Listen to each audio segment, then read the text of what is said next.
Hi. I guess I'm going to tell you guys my life story today because I have to talk for 10 minutes, and when the 10 minutes is up, I will stop talking.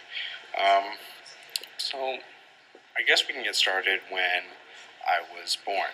So, I was born 2 weeks late, so I was a little bit of a bigger baby, and actually, because of that, I had pretty broad shoulders, and during the process of the birth, um, my shoulder and my left arm and left shoulder were pinned down, and I got stuck a little bit. And after I was born, my left arm was actually paralyzed for about 3 to 6 months. I had very limited mobility in my left arm.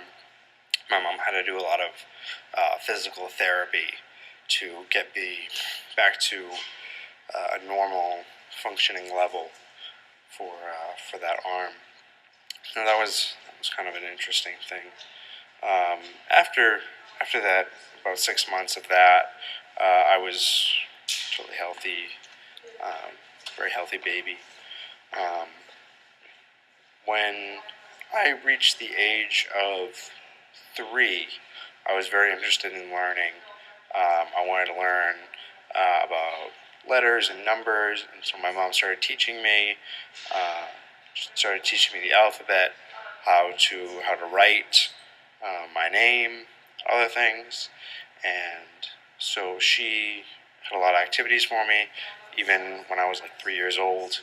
When I was 4, she started teaching me how to read. I was reading my first books, and um, when I was 5, she wanted to put me uh, into into first grade, start me in grade school, and skip kindergarten because I was already surpassed the level of the kindergartners that were my age, and the school system would not allow that. So they told my mom that they would put me in kindergarten, and I just relearn everything that I already knew. My mom didn't want that, and to the town that I lived in was not a very nice area. Their school systems weren't that great, so my mom made the decision to homeschool me. Um, so I was homeschooled. My mom worked as a nurse. Um, she would work as a nurse in the afternoons and evenings, and she would teach us in the morning and during the day. And I did that all the way until I was 16.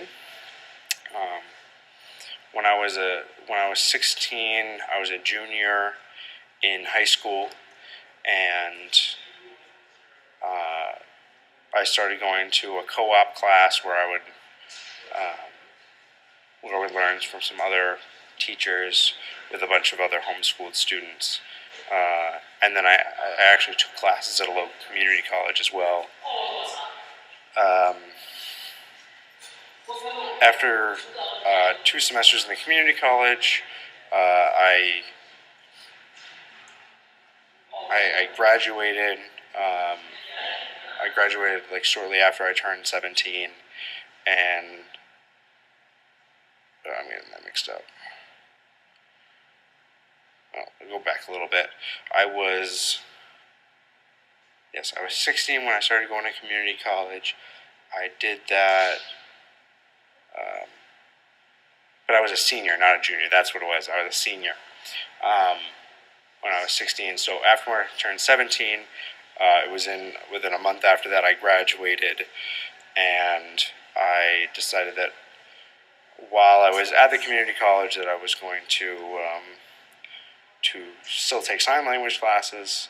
I I took sign language classes there originally to fulfill a language requirement, and I really enjoyed it. It was a hearing teacher.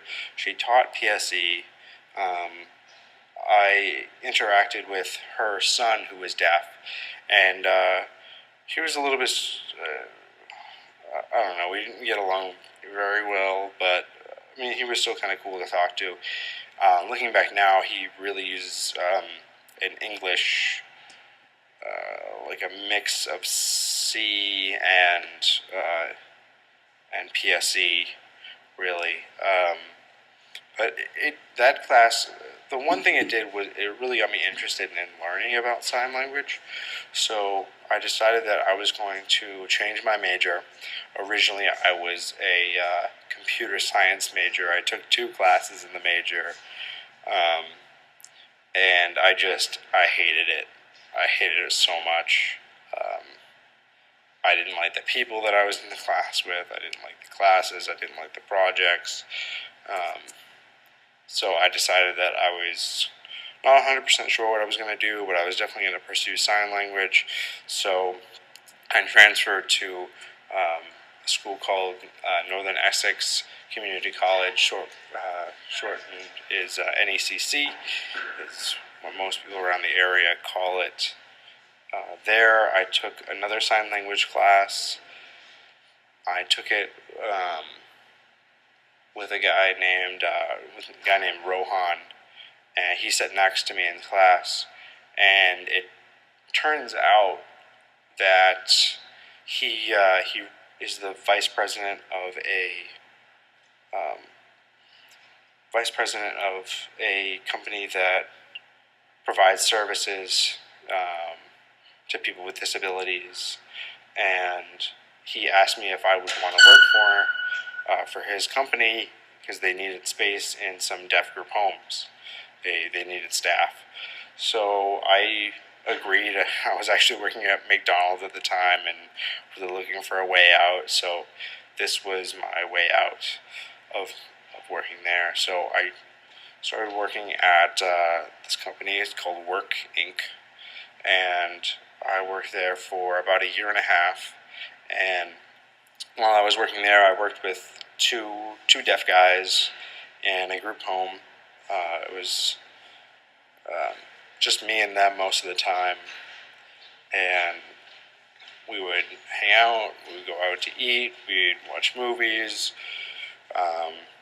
but most of the time it was just hanging out, chatting, and I think it was in that setting that I learned ASL the fastest. I was working there 40 hours a week,